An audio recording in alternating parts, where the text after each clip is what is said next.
नमस्कार। आप देख रहे हैं स्पेशल कवरेज न्यूज और मैं हूं आपके साथ शिव कुमार मिश्रा।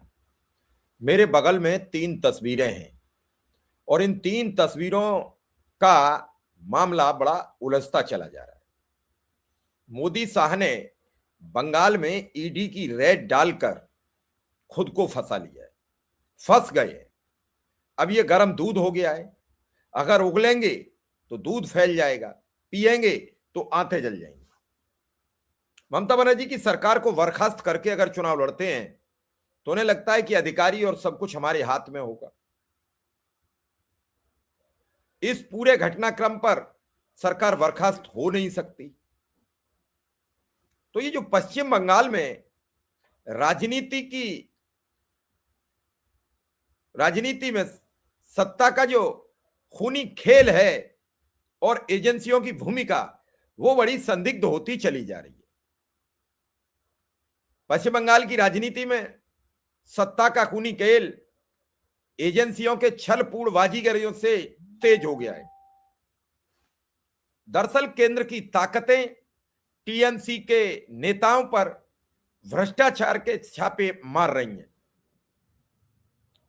और यह सिर्फ इसलिए मार रही हैं कि जनता में यह साबित हो जाए कि जो ईडी जो कर रहे हैं ममता बनर्जी, वो बहुत घटिया क्वालिटी का काम कर रही है। जबकि ममता और भाजपा की नूरा कुश्ती जनता को मोहरा बनाती नजर आ रही है। ना तो ममता बनर्जी दब रही हैं और ना ममता बनर्जी को कोई भी मौका छोड़ना चाहती हैं। प्रवर्तन निदेशालय जो सरकारी एजेंसी है, इन सरकारी एजेंसियों का दुरुपयोग कैसे कैसे हो रहा है। प्रवर्तन निदेशालय, सीबीआई और इनकम टैक्स जैसी केंद्रीय एजेंसियां टीएमसी के 20 से अधिक नेताओं पर 2024-25 में छापे मार चुकी हैं। करोड़ों रुपया जब्त, लेकिन सजाएं गिनती की मिली। ये कार्रवाइयां चुनावी मौसम में ही तेज क्यों होती हैं, पहला सवाल। दूसरा, भाजपा इन्हें भ्रष्टाचार विरोधी जिहाद बताती है, पर विपक्ष ऑपरेशन लोटस लोटस के नाम पर चिल्लाता है और यहीं पर आकर भाजपा फंस जाती है। ममता बनर्जी खुद एक महिला है, महिला के तरफ जनता की सिंपैथी है और पिछले कई वर्षों से वो जिस हिसाब से बंगाल में राज चला रही हैं और लगातार नरेंद्र मोदी और शाह को शिकस्त दे रही हैं, इस बार भाजपा पूरा आकलन करना चाहती है। लेकिन लोकसभा के चुनाव में भाजपा वहां कमजोर हुई और कमजोर भाजपा क्या वहां ममता बनर्जी का विरोध कर पाएगी, इस पूरे मामले पर हम बातचीत करेंगे। आपसे अपील कि जो लोग अब भी नए हैं वो चैनल को सब्सक्राइब करें, बेल आइकन बटन दबाएं और फिर इस खबर को समझें। आज दिन निकलेगा तो हो सकता है कि जो सीबीआई जांच के लिए ईडी सुप्रीम कोर्ट भागी है, इलाहाबाद हाईकोर्ट जब उसकी याचिका ना सुनी गई, उन्होंने कहा हम 14 जनवरी के आसपास सुनेंगे। उस याचिका को लेकर सीबीआई जांच के लिए ईडी भागी है, क्योंकि ममता की पुलिस ईडी को टॉर्च लेकर खोज रही है। भैया 2 एफआईआर दर्ज हैं। आपको याद होगा तमिलनाडु में भी एक ईडी के खिलाफ एफआईआर हुई, उसमें ईडी के एक अधिकारी गिरफ्तार हुए और उस समय बड़ी छीजालेदर हुई। उसके बाद तमिलनाडु में ईडी नहीं जाती है। वहां नियम लागू हो गया कि अगर आप आओगे तो आपको राज्य सरकार को बताना पड़ेगा। यही बंगाल में, यही केरल में। अब ये सब चीजें टीएमसी और भाजपा की नूरी कश्ती, क्या ये सियासी नाटक है? ममता बनर्जी केंद्र की साजिश का रोना रोकर 2026 विधानसभा चुनाव से पहले बीजेपी के विरोध के नाम पर जनता को लामबंद करने की कोशिश कर रही हैं। भाजपा ईडी की लाठी चला रही है, लेकिन 2021 के चुनाव में ममता की जीत 2024 लोकसभा में भाजपा की 18 सीटें साबित करती हैं कि यह सियासी पहलवानों का घिनौना खेल है। स्कूल जॉब मामला और मनी लॉन्ड्रिंग जैसे कांड जनता की कमाई लूटते हैं, जबकि दोनों दल सत्ता के भूखे हैं। ममता बनर्जी भी नहीं चाहती हैं कि हम सत्ता छोड़ दें और उधर भारतीय जनता पार्टी इन के इन प्रकारेण ममता बनर्जी पर हावी होना चाहती है। वहां सत्ता से ममता को बेदखल करना चाहती है। बंगाल में एक बार अपना राज्य स्थापित करना चाहती है, ताकि जो बांग्लादेश से कुछ उसके समीकरण उलझे उल्टे हैं वो सीधे हो सके। अभी देखा आपने, पूरे देश में एक लहर चला दी कि बंगाल में हिंदुओं पर हमले हो रहे हैं, बंगाल के हिंदुओं की बड़ी चिंता जाहिर की, और इसी दौरान बांग्लादेश को तेल बेच दिया। इससे पहले अडानी की बिजली परमानेंट जा रही है, जो झारखंड में पैदा हो रही है। वो झारखंड की बिजली ना तो झारखंड के लोगों को मिल रही है और ना ही भारत के लोगों को मिल रही है। झारखंड की बिजली बांग्लादेश के लोगों को सस्ती बिजली मिल रही है। तो सस्ती बिजली भारत को क्यों नहीं? ये कौन सी उपलब्धि है? अब बिहार में कुछ रुपयों में जमीन दी गई है, बड़ी चर्चा थी चुनाव में। अब पता नहीं लगेगा कब जमीन वो हस्तांतरित हो जाएगी, उसके बाद किस क्या उद्योग लगेगा और उस उद्योग का लाभ किस राज्य को मिलेगा, उसका कोई भरोसा नहीं। एक हमारे यहाँ छत्तीसगढ़ के पूर्व deputy CM TS Singhdeo sir ने एक इंटरव्यू हमने उनका किया, उसे देखिए।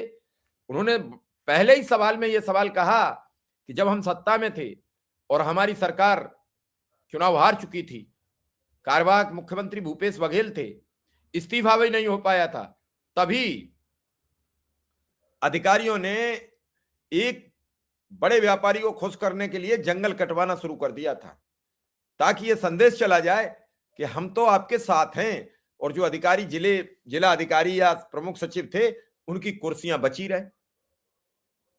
अब यह कौन केंद्र बनाम राज्य का लोकतंत्र पर भार हो रहा है। ईडी के 95% मामले विपक्ष पर केंद्रित हैं। पश्चिम बंगाल में 150 से ज्यादा केसों में 70% टीएमसी से जुड़े हैं। सुप्रीम कोर्ट ने ईडी की मनमानी पर सवाल उठाए हैं, लेकिन सुधार नदारद है। ईडी ने अपने में कोई सुधार नहीं किया, सुप्रीम कोर्ट कई बार सवाल उठाता रहा। टीएमसी भ्रष्टाचार के दलदल में धसी है। दीदी के सिपाही भी ईडी के मुताबिक और बीजेपी के मुताबिक लूट मचा रहे हैं। भाजपा का यह दावा कितना सही और सच साबित होगा, ये चुनाव का ही समय निकल के क्यों आता है? और केंद्र में नरेंद्र मोदी की सरकार है, देश के अब तक के सबसे ताकतवर माने जाने वाले गृह मंत्री है, तो वहां राष्ट्रपति शासन क्यों नहीं लगा? क्या इस ईडी के जरिए खेल खेल के चुनाव से पहले ममता बनर्जी को भी गिरफ्तार करने की कोई साजिश है? और ममता बनर्जी अगर गिरफ्तार हुई तो फिर परिणाम झारखंड जैसे होंगे, क्योंकि बंगाल की अस्मिता सबसे पहले दांव पर आ जाती है। सियासी खेल में इसमें जनता का शोषण हो रहा है। बेरोजगारी 8% से ऊपर जा रही है। बाढ़ सूखे में लापरवाही हो रही है। लक्ष्मीर भांडार वोट बैंक मात्र। दोनों दल जनता की चिंता भूलकर कुर्सी की जंग में फंसे पड़े हैं, लड़े जा रहे हैं, मरे जा रहे हैं। और सुप्रीम कोर्ट या चुनाव आयोग हस्तक्षेप करे तो कुछ होगा, वरना लोकतंत्र फिर एक बार मरेगा। जनता को जागने की जरूरत है, ताकि ये चुनाव सत्ता का संग्राम ना बन सके और बंगाल के लोगों को इसका लाभ मिल सके। अब ईडी की रेड तो डलवा दी, क्या है उल्टा पड़ सकता है ममता पर शाह का ईडी का दांव? वहां के लोगों की अस्मिता जाग जाए, उन्हें लगे कि दीदी को परेशान जानबूझकर किया जा रहा है। ऐसे कई मुद्दे आए, कई बार ऐसा मसला फंसा। प्रवर्तन निदेशालय के आईपैक पर छापों ने बंगाल की 2026 की चुनावी राजनीति को मोदी शाह बनाम ममता की सबसे तीखी जंग में बदल दिया है। ममता बनर्जी ने व्यक्तिगत रूप से रेड स्थलों पर पहुंचकर स्ट्रीट फाइट का परिचय दे दिया है, दस्तावेज छीन लिए, अमित शाह पर टीएमसी की चुनावी रणनीति चुराने का आरोप लगा दिया। ईडी के डर से लोग भागते थे, वहां ईडी को सुप्रीम कोर्ट की शरण में जाना पड़ गया है। हाई कोर्ट गई, हाई कोर्ट नहीं सुनी है तो सुप्रीम कोर्ट गई है और गुहार लगा रही है कि भैया सीबीआई जांच कर दीजिए। अब सवाल यह है कि भाजपा का ईडी सीबीआई का यह दांव उस पर उल्टा पड़ सकता है, क्योंकि टीएम से इसे ईडी का चुनावी हस्तक्षेप बताकर मां माटी मानुष के नारे से जन समर्थन बटोर रही है। ममता के समर्थन में भीड़ बढ़ती चली जा रही है, जबकि भाजपा संगठनात्मक कमजोरी छिपाने के लिए एजेंसियों पर निर्भर दिख रही है। अगर बंगाल में प्रतीक जैन की टीम पर दबाव के बावजूद ममता का यह जाल भाजपा को उलझाता नजर आ रहा है, तो क्या यह मामला एसआईआर विवाद के साथ मिलकर चुनावी समीकरणों को पलट देगा? यह जानने के लिए, आपको समझने के लिए अभी कुछ और इंतजार करना होगा। वैसे ममता के पास जो पेन ड्राइव है उसमें कुछ हो सकता भी है या नहीं भी हो सकता है। ममता अपना दांव खेल रही हैं या फिर कुछ और बवाल है। और इस दौरान जब भाजपा फंसती नजर आ रही है, मोदी और शाह इस पूरे प्रकरण में दोतरफा फंसते नजर आ रहे हैं, तो मोहन भागवत भी हिंदू राष्ट्र की घोषणा करने लगे। अजीत डोभाल कह रहे हैं कि हमारे साथ पहले गड़बड़ियां हुई हैं, उनका हमें बदला लेना चाहिए। और मोदी आज कल सोमनाथ के मंदिर में डमरू बजाते नजर आए। तो क्या वास्तव में अब ईडी सीबीआई का कुचक्र फेल होता देख मोदी हिंदुत्व की राह पर उतरे हैं? वही बयान भागवत का, वही बयान अजीत डोभाल का, और तीनों ही बड़े लोग हैं। हालांकि ये बयान कोलकाता में भी भागवत जी दे चुके हैं। तो क्या इन सभी बयानों से बंगाल की राजनीति पर कोई तुषारापात तो नहीं होना है, या बंगाल की राजनीति में कोई बड़ा बदलाव तो नहीं दिखना है? ये अभी हमें देखना है। पल पल वन बिगड़ रही है भूमिका। आज दिन में सर्वोच्च अदालत खुलेगी, ईडी की याचिका लगी हुई है, ममता बनर्जी कैविएट लगा चुकी हैं। तो देखना यह भी पड़ेगा कि आज दिन में सर्वोच्च अदालत इस मामले की अगर सुनवाई करती है तो आखिर अपना निर्णय क्या सुनाती है।